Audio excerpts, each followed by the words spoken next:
যে রথ, তাই রথের জন্য একটু ব্লগ নিয়ে আসলাম। তাই গলির মুখেই একটা বাচ্চা রথ নিয়ে এসেছিল, দেখতেই পারলেন। তা আমরা আবারও রথটাকে একটু দেখলাম, প্রসাদ দিল, প্রসাদ খেলাম। এদিকে আমার ননদ আমাকে ফোন করলো যে ওরা স্কাউট শেখায়, সেই তরফ থেকে একটা রথ বার করেছে স্কাউটের বাচ্চারা তরফ থেকে। তা আমাকে ফোন করলো, তো একটু দাঁড়া গলির মুখে, আমরা যাচ্ছি।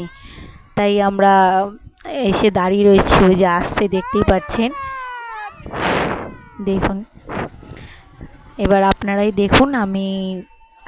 দেখুন, আমিও দেখি। তাই ওরা আসলো, এসে আমার নন্দাই, ওই নন্দাই আমাদেরকে ডাকলো, ডেকে বললো এসে রথটা টান।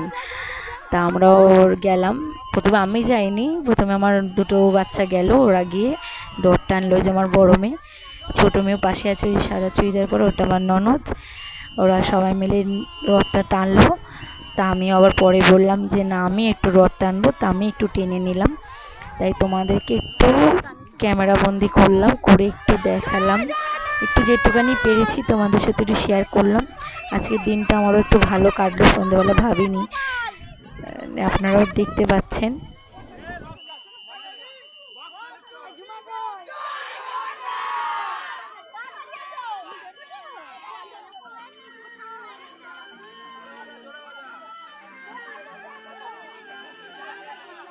ফার্স্ট টাইম আমাদের গলি দিয়ে এত বড় রথ গেছে। আমার বিয়ের পর মনে হয় না আমি দেখেছি এত বড় রথ।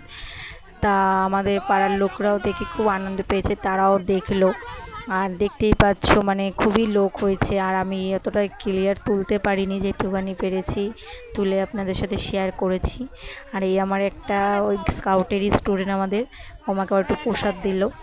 আর এই পাশটায় দেখতেই পাচ্ছেন প্রচুর লোক হয়েছে, কেন আমাদের গলিতে ফার্স্ট টাইম এত বড় রথ ঢুকেছে। তাই আমাদেরও খুব আনন্দ হয়েছে, আশা করি আপনাদেরও আনন্দ হবে ভিডিওটা দেখে। এবার ওরা চলে যাচ্ছে, ঠিক আছে। তা আমারও ভীষণ ভীষণ আনন্দ হলো যে আমার ননদের জন্য, আমার নন্দাইয়ের জন্য এই দিনটা আমরা দেখতে পারলাম, আমাদের গলিতে এত বড় একটা রথ ঢুকেছে। আমি তো কোনো দিন বিয়ের পর মনে হয় না দেখেছি, বা জানি না আর কেউ দেখেছি কি না। তা আমার খুব আনন্দ হয়েছে, দেখতেই পাচ্ছেন কত লোক হয়েছে, ভিড় হয়ে গেছিলো জায়গাটা। ওরা চলে গেলে দেখি আমার বউরা পাঁপড় ভাজা, আলুর চপ নিয়ে এসেছিলো। তা আমরা একটু করে খেয়ে নিলাম। আর এই ভিডিওটা ভালো লাগলে একটু লাইক, কমেন্ট, শেয়ার করুন।